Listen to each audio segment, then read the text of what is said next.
dari sisi individu. Bagaimana ekonomi kreatif? Nah, Bali dipilih sangat cocok sekali karena di sana endowment faktornya kreativitas sangat tinggi masyarakatnya. Tapi beda dengan apa yang ada di Bandung, beda dengan di Jogja, beda dengan yang di Solo. Nah, kekayaan inilah yang dikatakan kita sudah kaya, punya kreativitas dan hospitality. Tadi saya catat amat menarik sekali. Baik, tidak panjang lebar, kami persilakan sepenuhnya Bro Ari Dipayana ini sebagai koordinator staf presiden dan sekjen keagama dan tentunya juga sangat paham tentang Bali gitu ya. Bagaimana merecovery Bali dan kondisi sekarang ya. Tidak hanya tourism tapi creativity. Silakan Bro Ari, nanti disambung oleh bicara yang lain. 15 sampai 20 menit. Terima kasih. Atur suksema Mas Ir. Karena ini penyelenggaranya Pemda Bali, saya ingin menyapa dengan bahasa Bali dulu. Para semeton sarang sami mogi rahajeng kena tur presiden margiang swadarmo suang-suang sane becik rahajeng wengi mogi publik bagan puniki presiden membargi alantar. Para semeton sarang sami, Bapak Ibu sekalian, saya diminta pertama oleh Mas Ir untuk menyampaikan beberapa pandangan. Saya melihat tahun 2020 dan ke depan ini tahun-tahun yang menantang ya. Dan tahun yang cukup berat bagi bukan hanya bagi kita tetapi bagi 217 negara di dunia mengalami satu hal yang saya kira tidak ada presidennya di masa lalu, yaitu double krisis ini ya, krisis ekonomi, krisis kesehatan dan juga krisis ekonomi. Dan saya kira kalau kita lihat dari data, dua krisis ini memukul sektor yang sangat bersifat tergantung pada mobilitas ya. Kalau kita lihat sektor yang paling terdampak paling awal dan mungkin juga akan nanti pulih paling akhir itu adalah sektor pariwisata. Ini satu hal yang memang menjadi tantangan kita bersama bahwa tahun 2020 ini adalah tahun yang sangat sulit dan tentu saja dalam menghadapi masa-masa yang sulit ini selalu ada kreativitas, selalu muncul peluang, selalu muncul inovasi. Dan tentu saja kalau kita lihat dari level yang paling kecil, di level grassroots, kreativitas dan inovasi itu justru makin menguat begitu di tengah situasi yang sangat menekan ya. Ketika orang mengalami krisis dan juga mengalami tekanan yang cukup besar, disitulah muncul sesungguhnya inovasi dan kreativitas. Inisiatif dan kreativitas itu saya kira luar biasa selama 8-9 bulan terakhir ini di level masyarakat. Kita melihat bahwa masyarakat bisa saling membantu satu sama lain. Di kampung saya sendiri, ibu-ibu itu punya satu WA group yang khusus untuk mereka berjualan produk-produk rumah tangganya. Ini mereka menjual melalui instrumen teknologi yang kita miliki dan itu muncul di mana-mana begitu. Dan saya kira kreativitas dan inovasi di tengah tekanan itu juga muncul dari berbagai pihak yang mendorong kolaborasi ya. Kolaborasi antar masyarakat itu. Banyak inisiatif yang saya lihat juga bagaimana menolong petani gitu yang berproduksi yang tidak ada yang membeli produksinya atau hasil panennya itu dengan membangun jembatan dengan memborong hasil panen dari para petani ini untuk dibawa ke tempat-tempat di mana ini bisa disuplai kepada rumah tangga yang membutuhkan. Jadi kreativitas itu menurut saya muncul di tengah inovasi, di tengah krisis sekarang ini dan saya kira ini salah satu yang mencerminkan bahwa kita bisa survive ya di tengah tekanan yang cukup berat. Walaupun demikian tentu ini tidak bisa sepenuhnya hanya muncul dari inisiatif masyarakat. pemerintah sendiri kan menggunakan 3 instrumen utama untuk menghadapi krisis ini. Yang pertama adalah pengendalian COVID-19 sendiri dari sisi kesehatan. Saya kira ini ada upaya untuk lebih tajam lagi untuk mengendalikan kasus-kasus yang muncul, memperbanyak kesembuhan dan juga menekan angka kematian. Itu adalah target-target yang sedang dijalankan. Tentu kita berharap lagi dengan vaksin ke depan, karena bagaimanapun kalau kesehatan ini tidak pulih, maka hal yang lain, ekonomi juga kita tidak bisa berjalan. Oleh karena itu ada 2 hal yang lain selain pengendalian kesehatan yang dilakukan oleh pemerintah dalam 8 bulan terakhir ini, juga adalah perlindungan sosial yang kita sebut sebagai social safety net, gitu. Bagaimana membuat orang bisa bertahan atau meringankan beban mereka di tengah krisis seperti saat ini, memperbanyak bantuan sosial sehingga punya daya beli, dan kemudian daya beli ini akan bisa membuat kemudian konsumsinya juga bertahan, gitu. Yang ketiga adalah stimulus ekonomi. Jadi 3 ini ibaratnya rem dan gas dimainkan secara simultan, terukur, gitu. Bagaimana membuat pengendalian kesehatan itu juga menjadi prioritas, dan pada saat yang bersamaan juga membuka ruang untuk produktivitas. Nah, 3 ini yang dijalankan oleh pemerintah. Tentu kita berharap bahwa program untuk stimulus ekonomi itu juga bisa bergerak dengan lebih cepat, sehingga ketika cash transfer dilakukan melalui bantuan sosial dan bagaimana bentuk perlindungan sosial dan meningkatkan daya beli itu kan bisa mendorong demand, gitu, mendorong permintaan, dan kemudian membuat produksi juga berjalan. Nah, ini tentu ada tantangannya sendiri di tengah kondisi pandemi ini. Memang kelas menengah kita memang belum begitu dalam tanda kutip begitu berani untuk melakukan 2 hal yang sangat penting, yaitu traveling, dan kedua yang terkait dengan berbelanja atau membeli produk-produk yang ada, dan kemudian keluar rumah untuk belanja di mall dan lain-lain. Itu terlihat dari hasil survei dari berbagai lembaga yang menunjukkan kelas menengah kita masih sangat khawatir dengan isu kesehatan. Oleh karena itu kita berharap ke depan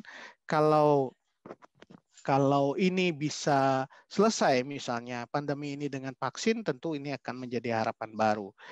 Nah, Bapak Ibu sekalian, memang di tengah pandemi seperti saat ini memang menjadi ruang yang sangat baik bagi kita untuk melakukan apa yang kita sebut oleh Presiden sebagai reinstall, ya, atau restart. Dari apa yang sudah terjadi ini kita tahu apa yang perlu diperbaiki. Nah, jadi oleh karena itu inovasi dan kreativitas itu jangan muncul karena keterpaksaan, karena situasi krisis kemudian orang menjadi kreatif, atau kemudian melakukan berbagai inovasi terobosan baru. Tetapi inovasi dan kreativitas harus suatu hal yang dilembagakan, disiapkan. Oleh karena itu masa pandemi ini harusnya bisa menjadi semacam refleksi bersama untuk melihat lagi apa yang perlu diperbaiki ke depan.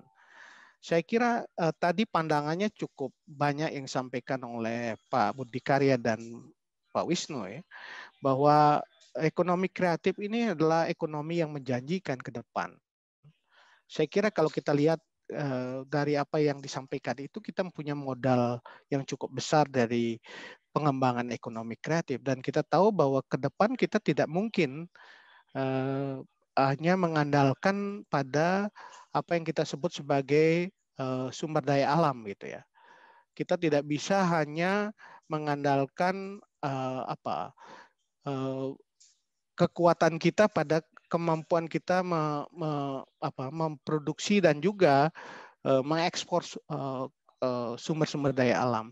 Kita harus berani untuk melakukan transformasi ke arah satu bentuk ekonomi baru yang kurang lebih menjanjikan di masa yang akan datang.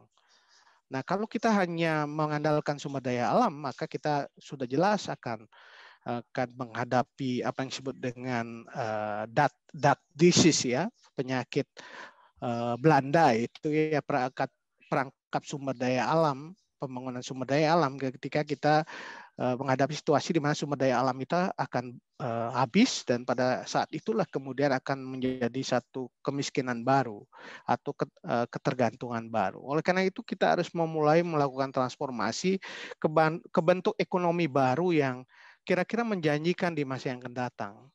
Dan kalau kita hanya mengandalkan pada industri canggih gitu, kemampuan teknologi, tentu kita kalah dengan berbagai negara. Tadi sudah disampaikan oleh Mas Budi Karya dan menegaskan kembali bahwa kalau kita hanya memegang teknologi saja sebagai kekuatan, maka kita tentu bisa kalah. Oleh karena itu, ke depan kita harus mempunyai kemampuan untuk melakukan transformasi kepada ekonomi baru yang lebih menjanjikan, memberi harapan, yang menurut saya salah satunya adalah ekonomi kreatif. Ini akan memberikan peluang bagi kita untuk ke depan. Mengapa demikian? Karena dalam ekonomi kreatif itu kita memiliki modal yang cukup besar, yaitu modal yang tadi, modal budaya ya. Kita punya budaya yang tadi disebutkan oleh Pak Wisnu Tama sebagai budaya kreatif dan budaya hospitality. Kita punya seni tradisi yang luar biasa banyaknya.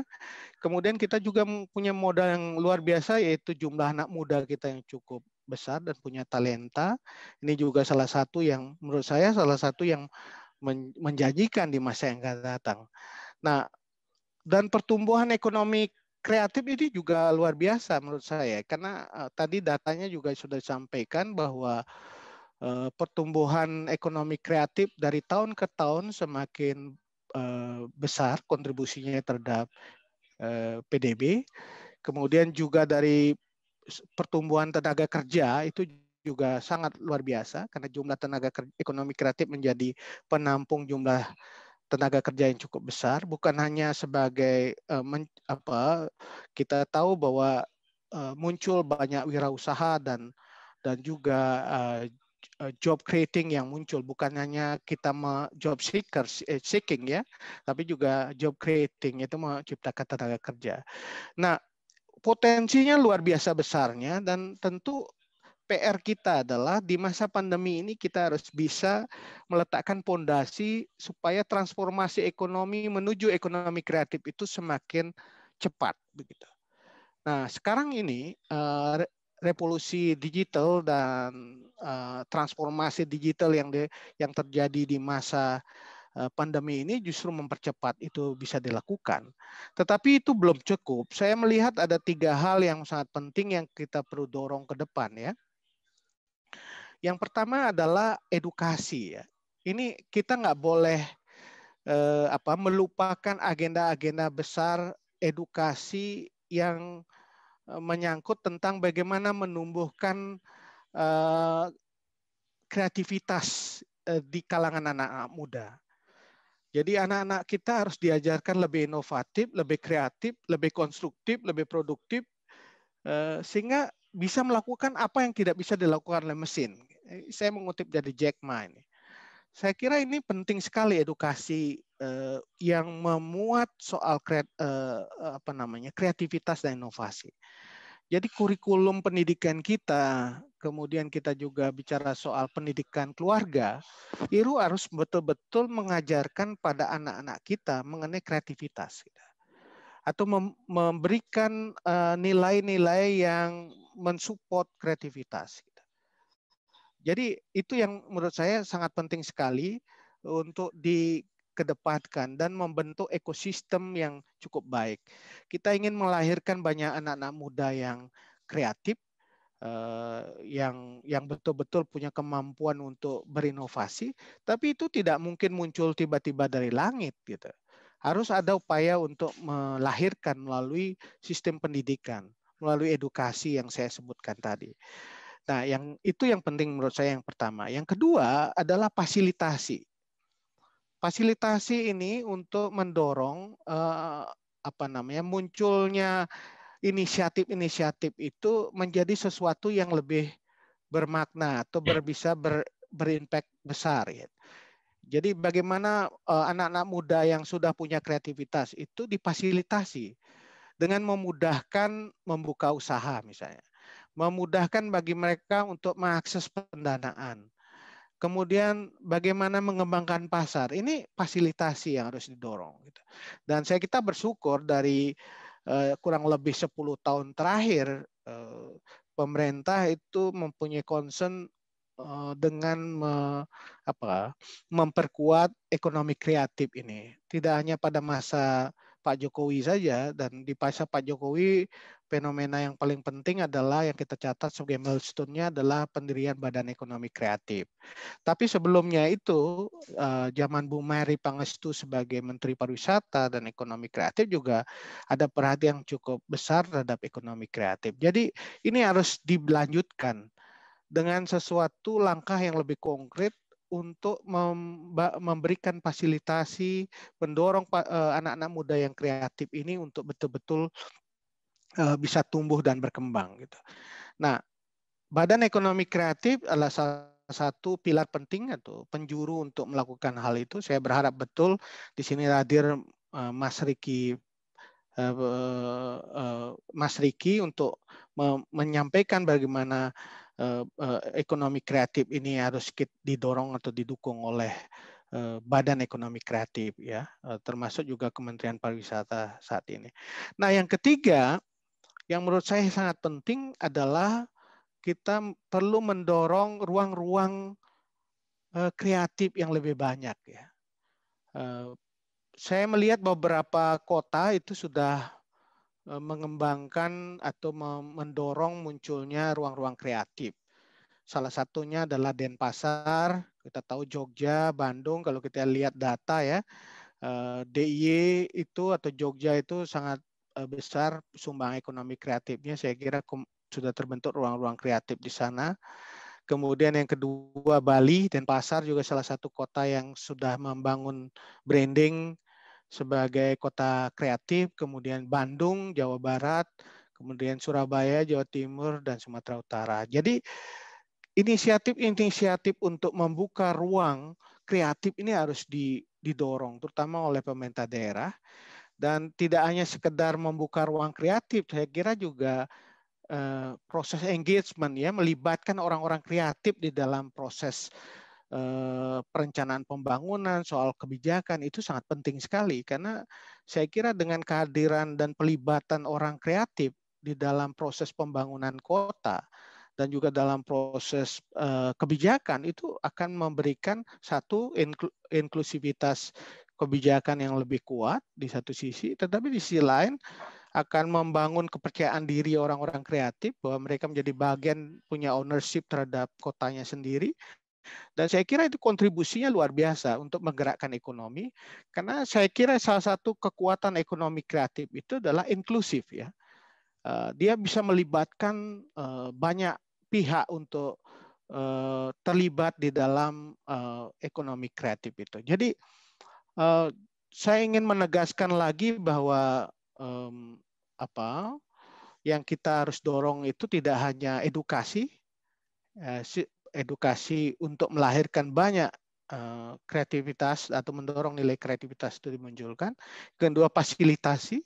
Kita akan harus mendorong pemerintah untuk memberikan banyak kemudahan, memberikan banyak akses yang lebih luas. Kemudian juga tadi, kalau memang persoalannya haki, maka harus difasilitasi, dipermudah, disederhanakan, dan itu saya kira dari upaya membangun ekosistem regulasi yang lebih kondusif bagi ekonomi kreatif. Dan terakhir adalah kita bicara sebenarnya ruang kreatif yang perlu kita dorong ke depan.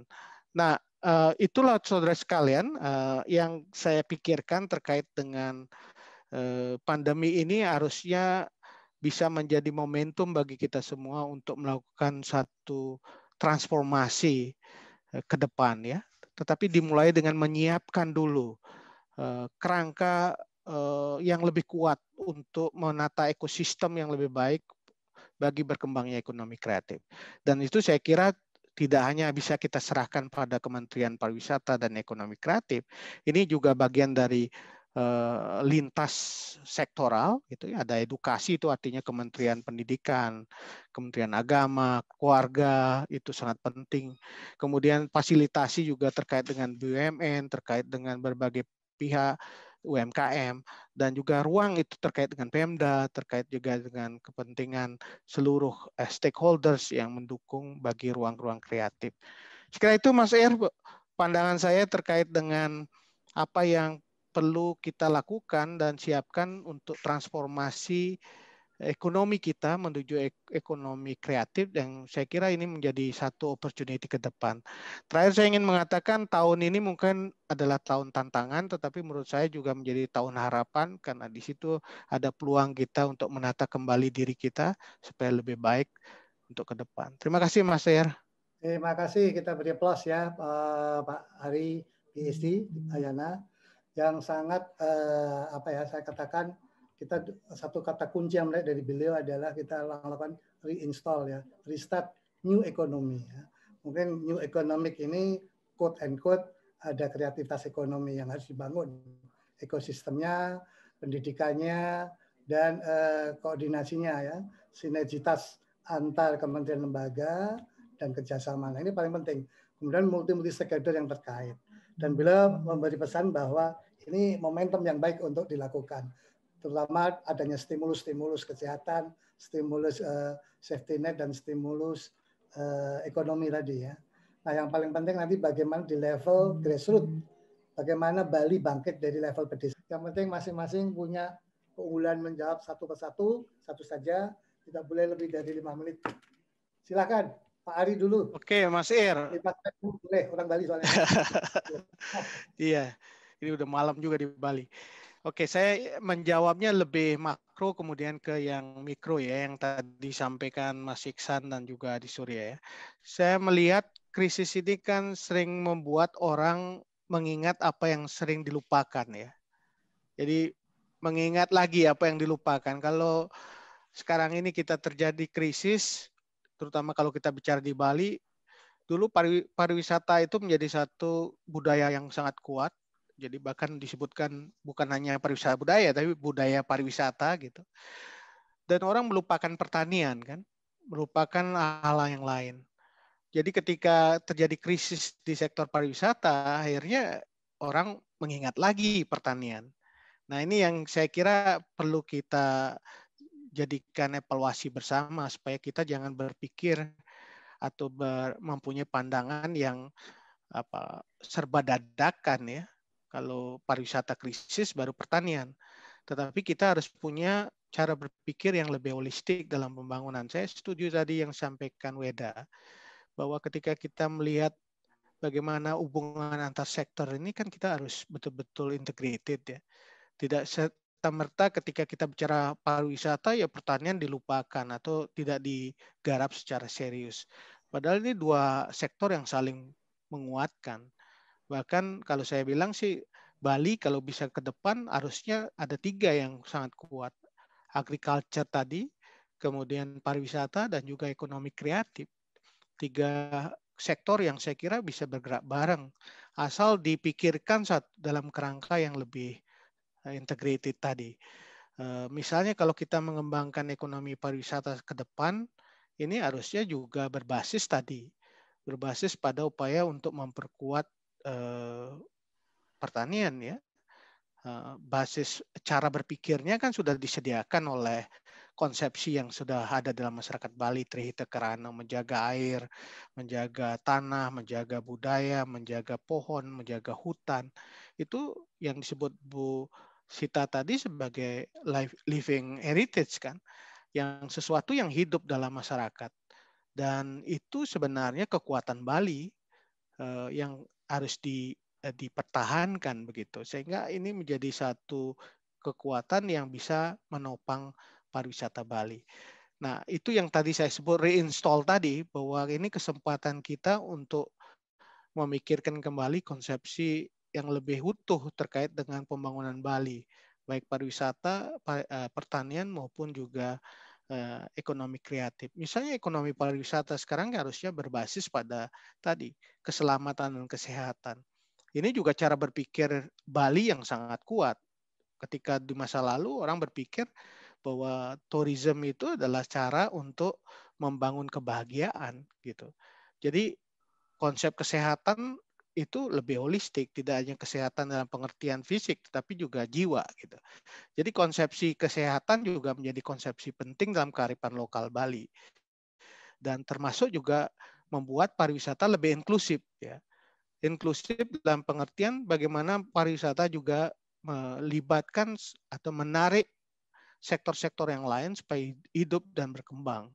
Termasuk juga melibatkan selama ini orang-orang Bali yang sekarang ini hanya bekerja sebagai di dunia pariwisata, di hotel, di restoran, itu juga bisa mendapatkan impact tidak hanya kerja di sektor pariwisatanya, tetapi di sektor pertaniannya dia bisa hidup gitu. Karena dia ini menjadi ekonomi yang juga berkaitan dengan pariwisata. Kemudian juga ekonomi kreatif juga akan bisa hidup di ekonomi kreatif karena dia berkaitan dengan pariwisata. Oleh karena itu menurut saya mencari konsepsi yang integrated itu sangat penting dalam konteks Bali ke depan. Inilah saat yang paling sangat baik untuk melakukan reinstall tadi, bagaimana menata ekonomi Bali. Saya kira beberapa pertanyaan saya dan jawaban saya sudah merespon apa yang ditanyakan Adi Surya tadi ya, termasuk soal bagaimana mengembangkan sektor penunjang pariwisata. Saya kira tadi kita harus memulai menata ini lebih serius ya, tidak semata-mata dadakan tadi. Kalau kita hanya hangat-hangat tai ayam ketika terjadi krisis baru ingat yang lain, itu tidak akan berguna ke depan.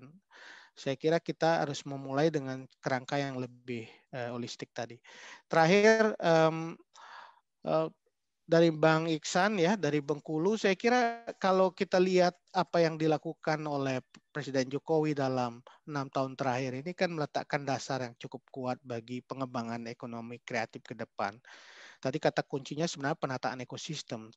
Penataan ekosistem itu memerlukan lokomotif yang bergerak ya, atau menggerakkan ini secara lebih kuat. Oleh karena itu salah satu sebenarnya milestone yang penting dalam pemerintahan Pak Jokowi sekarang kan sebenarnya munculnya Badan Ekonomi Kreatif. Itu sebenarnya tonggak yang paling penting karena dengan Badan Ekonomi Kreatif ini dia jadi salah satu yang menjadi mainstream dalam pemikiran atau paradigma kebijakan ketika orang mulai mengingat kembali ekonomi kreatif dan itu muncul dalam mainstreaming dalam kebijakan. Dan yang kedua saya kira dari sisi eksekusi. Komitmen yang penting sekarang ini bukan sekedar sending tetapi juga delivers gitu. Bagaimana membuat institusi pemerintahan itu betul-betul delivers. Apa yang dibangun, dirancang itu betul-betul nyampe kepada kelompok-kelompok atau komunitas kreatif yang sebenarnya sudah tumbuh dengan pesat. Ini kan sebenarnya kita mewadahi satu perubahan besar di lingkup masyarakat yang luar biasa terjadi, memunculkan berbagai inisiatif komunitas-komunitas kreatif, tinggal ruang itu dibuka, difasilitasi, diedukasi, sehingga itu betul menjadi kekuatan baru ekonomi kita.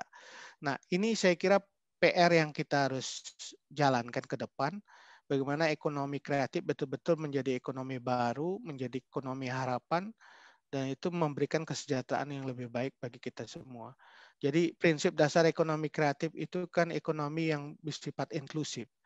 Jadi bisa mensejahterakan banyak orang, tidak eksklusif, karena semua orang bisa berperan dalam fungsinya masing-masing, asal tadi ada edukasi yang cukup bagi masyarakat, dan itu dibuktikan oleh WEDA, bahwa asumsi bahwa petani itu tidak bisa atau lack teknologi, dan juga tidak bisa menangkap adaptasi dengan pengetahuan baru, ternyata tidak.